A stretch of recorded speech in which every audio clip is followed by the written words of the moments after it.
thank you for being on the show. Thank you for inviting me, Steve. I appreciate that very much. It's always wonderful for us in television to have reliable guests show up early, you know, that's, you know, so that the show can go on. Now, a couple of little technical things for the show. Essentially, look at me or look at that camera that is on your right, but not at the monitor. Do you see the camera that's over there? What I suppose it's so right directly in front of us. Oh, excuse me, just under the monitor. Yes, and we don't look at the monitor. And one more thing, I guess I'm giving away some of our secrets here at CCTV, but you see that there's that clock that's in front of us, that digital clock? Well, the show goes off at 7:27, so at about 7:20, about 7:26 and 20 seconds. We'll have to say goodbye. Well, not quite then, but we'll work at it around that time. All right. I don't want to cut you off. Work with it. Okay. Half a sentence. August is a man who has a technical background, mostly in electrical engineering, and you worked at Polaroid here in Cambridge for a long time. Polaroid for about 15 years, yes, in Technology Square. There was a marvelous job, but I gave it up when I saw the company going downhill. Right. Polaroid, of course, a venerable American company. It was at the time that I joined it in 1982. And it sort of, as I say, it kind of went downhill, but it was a good job for a long time. And they invented the camera that could create what was it? It would develop a photograph right there and then. You know, it was an amazing invention, probably in the late 50s, I think. The instant film business was what Polaroid mostly did. They mostly took care of instant film business, and unfortunately, that's why they went downhill. They kept it up for far longer than they should have. Yeah, it lost its appeal. Well, it kind of got usurped by, frankly, by an overseas company that made the film better than Polaroid. What company was that? Fuji. Oh, really? And did they have a camera that could do that too? No, they didn't do the cameras, but they made the film. But better. Polaroid made the camera.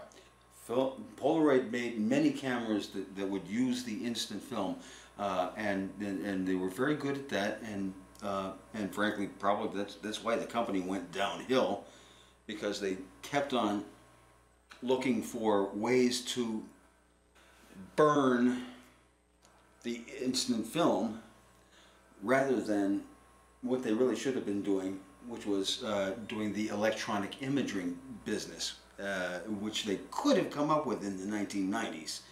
How did they get the name Polaroid? Do you know? I mean, it wasn't Mr. Polaroid or, you know. Frankly, I don't know. I don't know where that came from. You know, it's funny because a lot of younger viewers probably don't really know the history. You know, this was the heyday of American manufacturing, like Eastman Kodak, located in Rochester, New York, made wonderful cameras and wonderful film, and was a venerable company, and now I don't know if they even exist anymore. Eastman Kodak. Frankly, I don't know that either. As I say, the instant film business went downhill for Polaroid. Somebody else kind of took that over, and you know, it's a business one way or the other. Well, at any rate, you know, life goes on, change happens. Yes. But I grew up with Kodak cameras. I mean, that was the camera you had.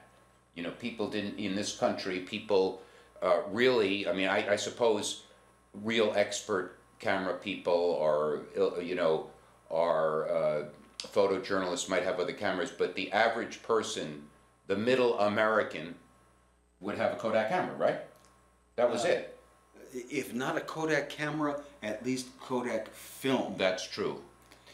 Certainly photojournalists used Kodak film religiously because that was one of the best things on the market. Is that so? It was it was at the time in the 80s and 90s certainly.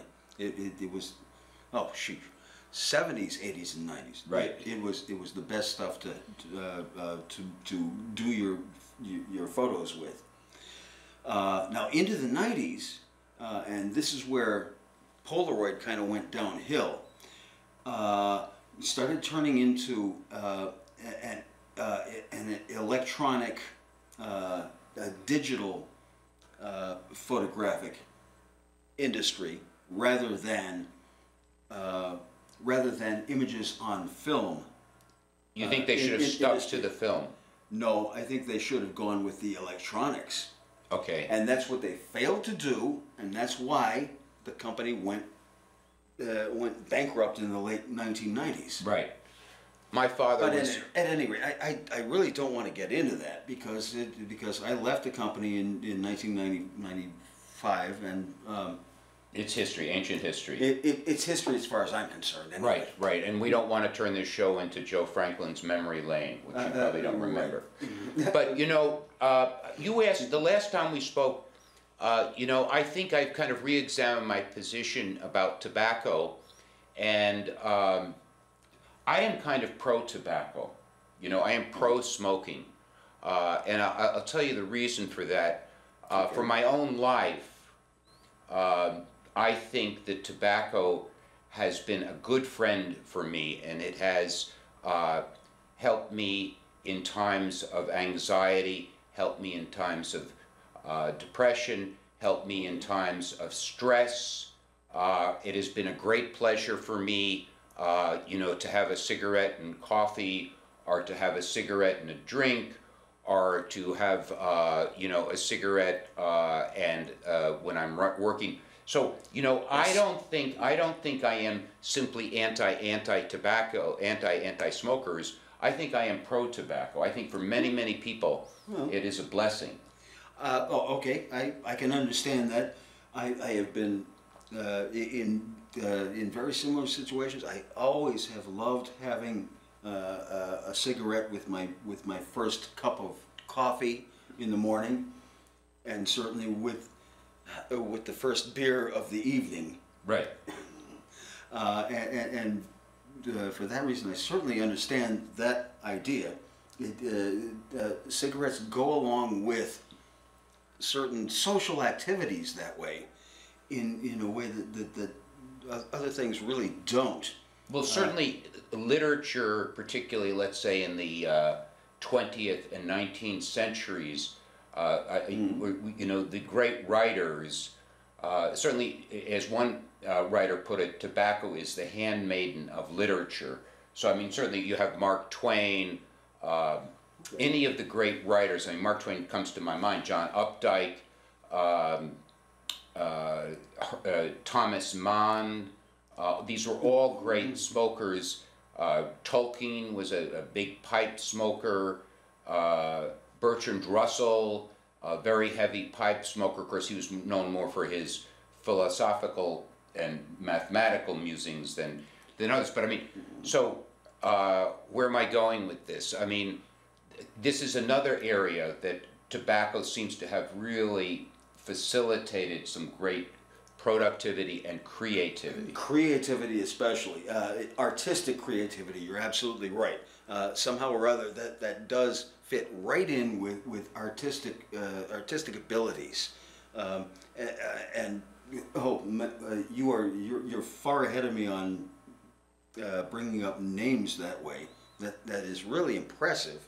That I could rattle those off like that? Yes, indeed. But you're absolutely right. I recognize every name that you came up with, but I wouldn't have thought of them immediately as smokers. But you're absolutely correct. They almost certainly were. I mean, Twain, of course, Mark Twain, Sam, what was his name? Samuel Clemens? Sam Clemens, indeed. Right. He was obviously a smoker at the time. Very heavy smoker. Middle of the 19th century. It's something that everybody did at that time. And the idea is that a lot of people get their artistic creativity going by relaxing with a good smoke, whether it's a pipe or a cigarette, Or even a cigar. or even a cigar, indeed. And then you also take, for example... If you want cigars, let's not forget Red Auerbach. Oh, Red Auerbach, yes. Certainly Red Auerbach.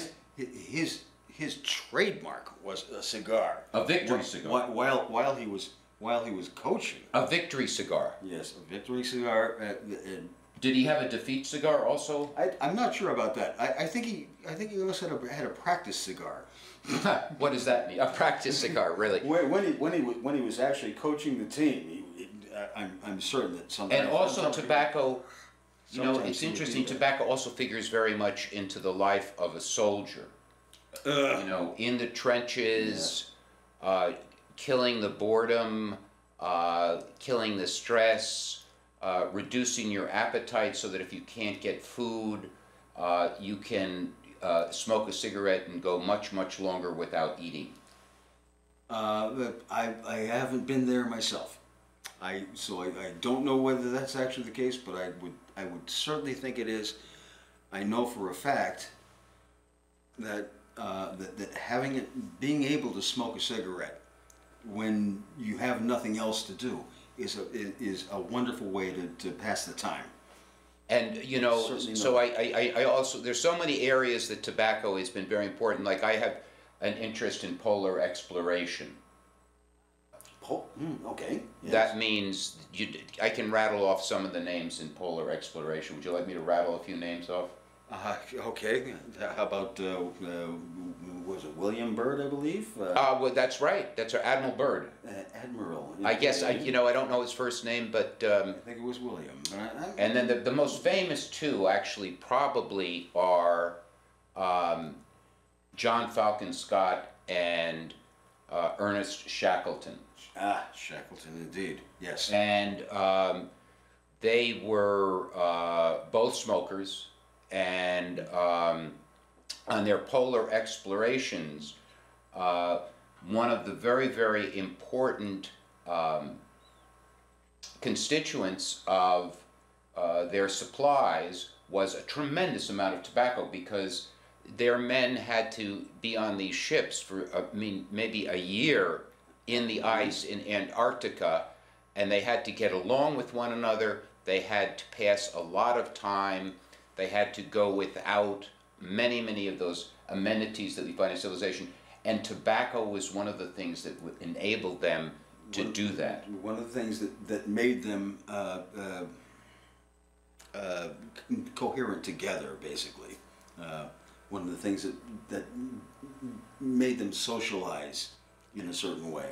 And I think also it kind of helped people, if you're cooped up with other people, you tend to notice their deficiencies. Certainly, that is probably one of the worst problems of human nature. You tend to notice people's deficiencies before you notice their good qualities. Right, and the longer you get to know them, the more their deficiencies seem to stand out. Yes, exactly. So, for example, for a couple of years, I had two people living in my apartment, and it's a one-bedroom apartment, two men, and there were three of us cooped up a lot, but we all smoked.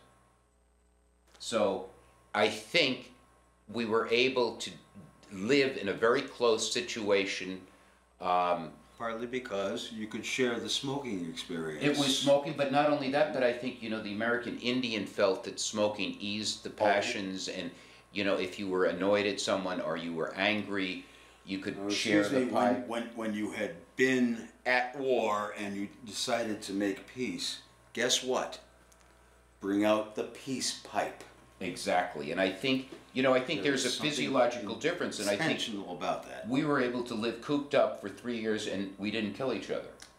We didn't even come close. You must have brought out the peace pipe a lot of times. Well, we were smoking all the time. We still are, but I don't have two people living in my apartment right now. Oh, okay. So, and I think, for example, like back to my own life, my own experience, given the difficulties I have encountered, which by human standards are not difficult, by the way. Okay. I mean, because by human standards, difficulty is mean not having a place to live, not having enough food, living in a war-torn country, not knowing who your mother and father are, not having access to medical care, having no education. Those are difficulties. The things that I experienced were not serious. I mean, I think most people born in America, raised in America, do not have difficulties that serious. Right.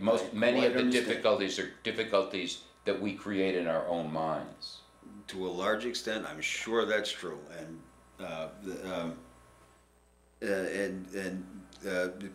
the issue of smoking, of course, helps people get over the minor difficulties very easily. Even though it brings up some other difficulties because some people can't pay for their own tobacco. Pay for their own tobacco, indeed. But there's only one reason that people can't pay for their own tobacco. Yeah, and that's joblessness. No, I wouldn't say so. Oh, okay. I would say it's tax. Predatory tax. Predatory tax imposed by the government. That makes it more difficult. For example, if the tobacco companies, if their product, they put out a product that it's at a very, very low price, and certainly is. State and federal government has become so reliant on tobacco taxes that, and I think the public itself is complicit, because most people don't smoke, so they're very, very happy to see the state or the federal government raise taxes on tobacco and suck the money from us smokers. And therefore the prices go way up, and people cannot afford, or some people at least cannot afford to buy what they would like to be able to smoke anymore. Well, let me ask you: are you able to afford your tobacco? Only barely. Yeah, right. And only by, really only by buying rolling tobacco. Right. And frankly, I like rolling my own cigarettes. That's not a problem for me. Right. And I find some of the best tobacco to be rolling tobacco from a good store, which there are a couple of around here in Cambridge. Well, in addition to Levitt and Pierce, what other one is there? There's another one up in Union Square. I forget the name of it, but. You mean they have a selection of good tobaccos there? Is that what you mean by a good store? Yeah, that's basically what I mean. Yes. Are they? I haven't been in that store, and I mean, it's in Union Square. I see it. Yeah, Union Square. Yeah, yeah, right. Do they appreciate tobacco in that? I mean, like Levitt. Not as much as Levitt and Pierce, but they still appreciate. Levitt and Pierce is by far the better store. Right. It is by far the better store. I don't want to make a commercial for. Well, you can. You certainly may. This is one store that I am very. I like to promote our local businesses that I think are doing a really good thing for the people. Levitt and Pierce is my favorite by all means, and I think it's the best one in Cambridge, all in all. Right. It's a tobacco store in Cambridge. You get plenty of places that sell stuff like Drum and Bugler. Yes. Convenience stores. Right. A real tobacco store, Levitt and Pierce. That's the place to go. And Paul McDonald is the owner.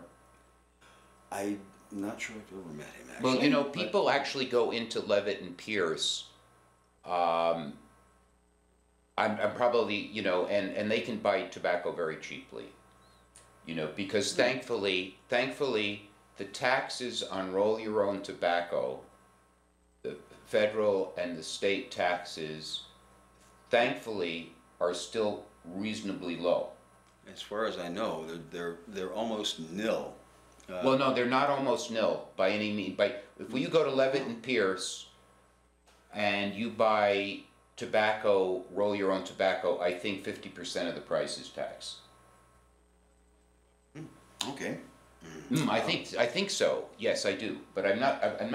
Well, I do know that the federal government raised the tax on roll your own tobacco in 2000.